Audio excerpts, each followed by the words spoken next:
the kind of thing that makes you feel mad. You don't want to make Kermit mad. And nobody's gonna ever play with you anymore. Nobody's gonna even talk to you anymore. Oh, whoa! Kermit's laying it out there. I've never seen Kermit get this mad. You just now helped me show everyone what sad is. He just used him. We gotta take Kermit to anger management. Before CGI, before those suits you put on, to like just have a Muppet and make the Muppet do real things. That's an amazing achievement. Did you used to watch Sesame Street? Yes. Yes. I used to love Sesame Street, yeah. Do you have a favorite character on the show? I did. Bert and Ernie. Ernie and Bert. I wanted to be like in a solid bromance with those guys. Gordon and Susan and Maria. I always liked Oscar the Grouch. He was the nice bitterness to the sweetness of Sesame Street. Oh man, this is so tough. I love Snuffleupagus, but Snuffleupagus is great. Oscar the Grouch is always a Oscar's winner. great. I loved Big Bird. I mean, look, I was all about Big Bird. Forget that Elmo crap, man. Get Elmo the hell out of there. Was there anything that Kermit said to Cookie Monster that was surprising to you? Well, I think like calling him out for his problems and telling him he's gonna rat him out to all his buddies. It's like Mean Girls, but years ago. Yeah, you never see Kermit the Frog angry. What would you say is the difference in this versus children's programming in Sesame Street of more modern times? To me, it's like, you know, of course, cartoons these days are a lot more politically correct. I remember my parents wouldn't let me watch Ren and Stimpy, and I loved Ren and Stimpy. And then one day, like, my dad was asleep, and I was watching it, and then I think Ren said crap, and I was like, oh my God, did my dad hear that?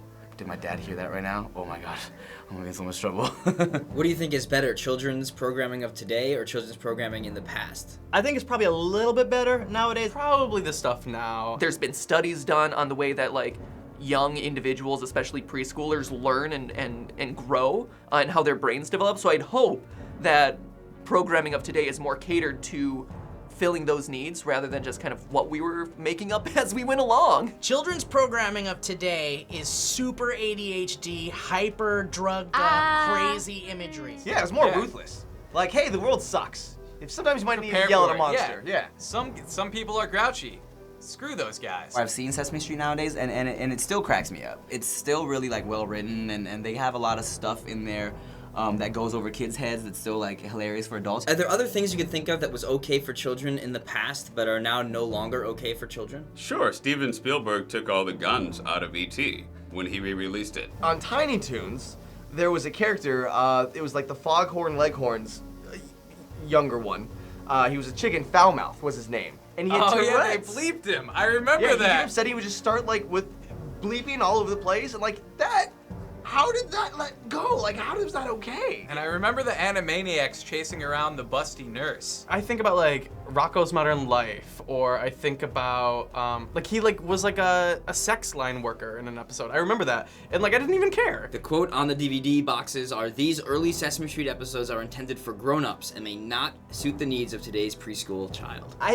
I think that is just a way for them not to get sued. I think it's ridiculous. Yeah, I remember when I was younger, I used to love the show, The Powerpuff Girls. Oh, it's silly. But like one of my friends would come over and she'd be like, we can't watch that, my mom doesn't want me to. And I'm like, why? And she's like, it's too violent. And I'm like, oh, just stop. don't tell her then, we'll still watch it. Here are some other things from old school Sesame Street.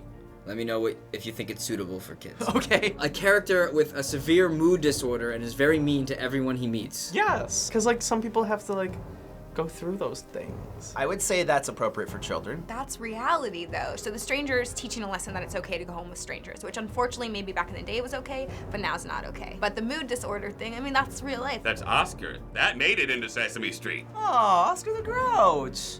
What's wrong with Oscar? Do you think Oscar the Grouch could even be created today if he wasn't created back then? Oh, they would think they're making fun of the homeless. Of course he's grumpy. He lives in a trash can. The social outrage would shut that down immediately. It's insensitive to people who are homeless, it's insensitive to people who are mean, he's insensitive to people who have feelings, and it's insensitive to people who have one eyebrow.